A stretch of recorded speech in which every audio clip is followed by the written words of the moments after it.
Part 2 of the Value Line project was to help familiarize our group with the Value Line company sheet and how all the information on the sheet came about to make it the final sheet for 2015. For question 4, it required my group to analyze the capital structure box. The capital structure box is here to the left, which this is backwards, but it's over here. But the capital structure box, according to Investopedia, capital structure is a combination of debt and equity a company uses to finance its long-term operations and growth, which then allows analysts to identify the optimal value of the cost of capital of a company. So, like I said, the capital structure box is on the left, and there are different components in this box. So my group went about and found this information from the annual report. We found the total debt, the debt due in 5 years, the long-term debt, the long-term interest, the preferred stock, pension assets, financial obligations, common stock, and the market cap. The company then uses these numbers to analyze the cost of capital of a company. And then for number 5, part 2, we were to find the 2015 quarterly revenues. The 4 quarterly revenues we needed to find were the March 31st, June 30th, September 30th, December 31st numbers, and the full number years. These quarterly revenues can be also found on the left side of the value line sheet, below the capital structure box, right about here. And we found these numbers, these quarterly revenues can also be found in the 2015 column. Anheuser Busch declared a $3.14 dividend per share in 2014. They paid this dividend over 2 time periods, both in May and in November, $2 and $1.14 respectively. To get the quarterly amount, you would take the full dividend amount of $3.14 and divide it by 4 to get 81 cents on average per quarter. I found this information by looking at the value line page and looking under each dividend that was declared. On the value line page, there's a text box that describes usually how a stock is currently doing, recent developments, potential plans, and when is a good time to buy the shares. So Value Line predicts that Anheuser Busch will post soft results for the most recent June period. This is due to foreign exchange rates taking a toll on the company's performance as a whole, as well as difficult market conditions in Anheuser Busch's growth regions. Anheuser Busch has recently completed a stock repurchase that they announced in February. They completed the $1 billion repurchase in just 5 months. The dividend has also been raised, which Value Line sees this as a reward to its shareholders for being patient. Shareholdings are also expected to increase modestly, seeing as the general beer market is expected to expand. However, Anheuser Busch's core markets, although they are getting stronger, the previously mentioned exchange rates and market conditions will soften potential earnings this year. Anheuser Busch announced their plans to invest more in its U.S. business. They're looking to grow in the coming years.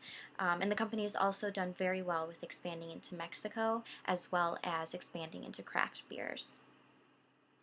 As for investing, the equity is currently ranked 2, above average, for timeliness. Value Line advises near investors to consider Bud shares, as well as conservative bent investors seeing Bud as a safety of 1, which is very good. Dividend yields of 3% might also attract many investors when looking at the strong financial position of Anheuser Busch in general. The PE trailing is 22.45. The PE median in this case is a non-meaningful figure. The relative PE is 1.002. The dividend yield is 2.91%. For question number 2, as of 2015 to date, the high for our stock is 128.95 with a low of 107.85. For question number 3, the sales per share is 30.15. The cash flow per share is 8.20. Earnings per share diluted is 5.65. Dividends declared per share is 3.80. Capital spending per share is 2.80. Book value per share is 34.15. Common shares outstanding in millions is 1,525,000. Average annual PE ratio is 21.61 as of January 1st to date. Relative PE ratio is 1.002. Average annual dividend yield is 3%. Sales in millions is 46,000. Operating margin is 32%. Depreciation in millions is 3,600. Net profit in millions is 8,935. Income tax rate is 17%. Net profit margin is 19.40. Working capital in millions is negative 11,250. Long-term debt is in millions is 41,500. Shareholder equity in millions is 52,100. Return on total capital is 9.5%. Return on share equity is 17%. Retained common equity is 6%. And lastly, all dividends to net profit is 65%. For the project, I focused on the timeliness, safety, and technical numbers of the stock. So how we came up with these numbers is, for timeliness, they use a scale from 1 to 5. 1 is the highest and 5 is the lowest. And what they're measuring is different components of the price performance of a stock. So they're looking at a 10-year trend of the relative earnings and prices, recent earnings and price changes, and earning surprises. So they're measuring kind of how the stock is performing throughout a long period of time, and then they're comparing it to the other stocks in the stock universe for the value line. The current timeliness number for our stock, Anheuser Busch Inbev, is 2, which is really good. The highest level is 1, so we're very close to the top. They are classified as above average. So the timeliness ranking shows that Anheuser Busch has a better than average price performance for July, which is consistent with the April value line that we found for the part 1 of the stock project. The safety numbers that you'll find is measuring a rank of the total risk of a stock relative to the other stocks in the value line. So they're comparing them against each other to see how they hold up. So the safety number for Anheuser-Busch is 1, which is the highest ranking, showing that it's a very, very secure and safe stock.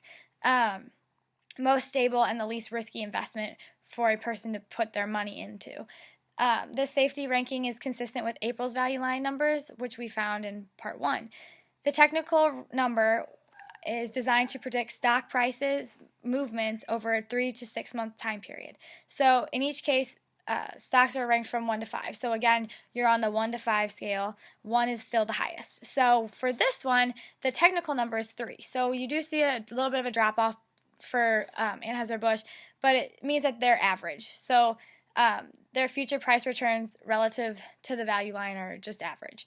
And then I also talked about the financial strength, price stability, growth persistence, and earning predictability of Anheuser-Busch's stock. So how you come up with these numbers? Well, stock price stability is calculated through looking at the relative ranking of the standard deviation of weekly percent changes in the price of the company's stock over the last 5 years. So Anheuser-Busch InBev is currently at an 85 on the price stability scale, which the scale's out of 100, so it's a pretty high number, and this means that the stock is decently stable and does not have much change in its standard deviation. So that's a good sign.